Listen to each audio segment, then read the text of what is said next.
की उम्र थी, गंभीर विद्याएं और विभूतियां प्राप्त कर चुके थे, तांत्रिक थे बहुत बड़े। उनका नियम था कि रोज सुबह समाधि में बैठते थे और लोग मुर्दे ला करके रख देते थे। तो जब उनकी आंखें खुलती थी तो मुर्दों को जिला देते थे और सारे मुर्दे चल करके चले जाते थे। अहंकार बढ़ गया था कि मैं इतना कर सकता हूं।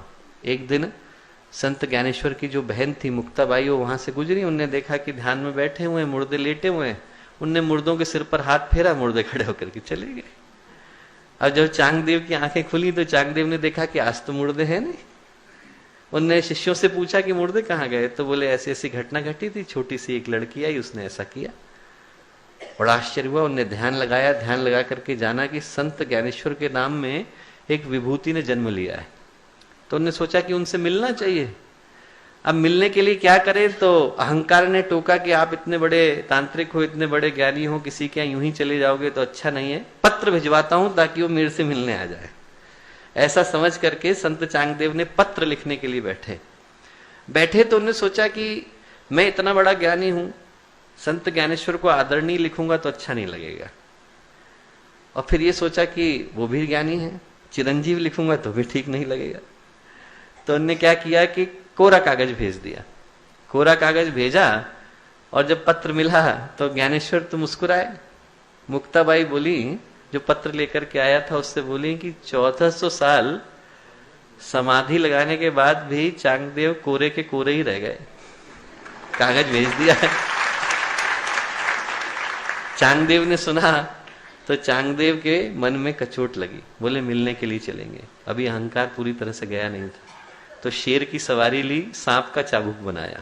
शेर की सवारी पे बैठे, सांप का चाबुक लिया कि ज्ञानेश्वर को दिखाएंगे कि मैं कौन हूं। पीछे पीछे हजारों की भीड़ चली। ऐसा रोज कहां देखने को मिलता है कि कोई शेर के ऊपर सवार है और सांप का चाबुक लेके घूम रहा है। तो तमाशा देखने के लिए बहुत से लोग आ गए। हल्ला हो रहा था। संत ज्ञानेश्वर अपने घर की मुडेर पर बैठे थे परिवार के साथ। बहन ने कहा कि अरे चांगदेव आ रहे हैं। मुक्ताबाई ने कहा उनकी अगवानी के लिए हमें भी चलना चाहिए। फिर उनने मजाक किया मुक्ताबाई ने। उन्होंने कहा भैया हमारे पास तो कोई शेर है नहीं, क्या लेके चले। ज्ञानेश्वर दीवाल के ऊपर बैठे थे। दीवाल को हाथ लगाया, बेटा तू ही चल। दीवाल उड़ करके चली तो चांगदेव को होश आया कि वो किससे मिल रहे थे। दोस्तों 1400 साल की साधना की यात्रा करने के बावजूद आदमी कोरा रह जाता है। आदमी को होश नहीं आ पाता। समय रहते होश आ जाए तो फिर साधना अपने परिणाम को प्राप्त कराती है।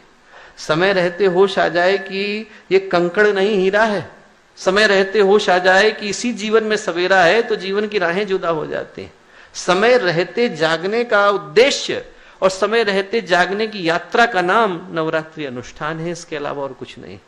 ये जो 9 रातें हैं दोस्तों, ये जो 9 रातें हैं जिसको हम लोग नवरात्रियां कहकर के पुकारते हैं, इनका उद्देश्य यही है कि 9 रातों में इंसान जाग जाए।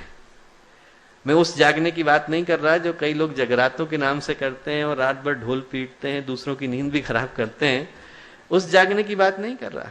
रात में जागने का काम तो चोर भी कर लेता है, रात में जागने का काम तो डाकू भी कर लेते हैं, रात में जागने का काम तो चौकीदार भी कर लेता है। दोस्तों रात में जागने का उद्देश्य साधना नहीं है, जीवन में जागने का नाम साधना है। जो रात में जागते हैं वो तो चोर बन जाते हैं, और जो जीवन में जागते हैं वो बुद्ध बन जाते हैं, गुरुदेव बन जाते हैं, विवेकानंद बन जाते हैं। हमारे अंदर वो बोध आ जाए समय रहते कि ये मनुष्य का जीवन मिला क्यों है, करना क्या है, तो फिर आदमी के जीवन की यात्रा सुगम हो जाती है, सफल हो जाती है। उस जागने का नाम नवरात्रि साधना है।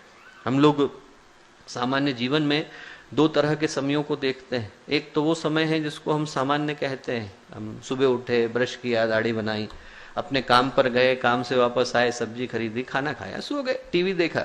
ये क्या है, सामान्य समय। पर यदि असामान्य समय हो, भूकंप आ जाए, युद्ध आ जाए, कहीं पर आग लग जाए, बाढ़ आ जाए, तो आदमी सामान्य जीवन के नियमों का पालन नहीं करता है। भूकंप आ गया है और आग लग गई और हम कहे नहीं, हम तो फ्राइडे को मॉल में शॉपिंग के लिए जाते थे, हम तो मॉल में शॉपिंग के लिए जाएंगे। तब कोई नहीं जाएगा। तब आदमी सिनेमा देखने के लिए नहीं जाएगा, तब बाकी काम करने के लिए नहीं जाएगा, क्योंकि असामान्य समय हमसे ये मांग करते हैं कि हम असामान्य पुरुषार्थ को करें। जो हमारे नित्य के कर्म हैं उनको परिमार्जित करने के लिए, उनको शुद्ध करने के लिए नित्य की पूजा होती है।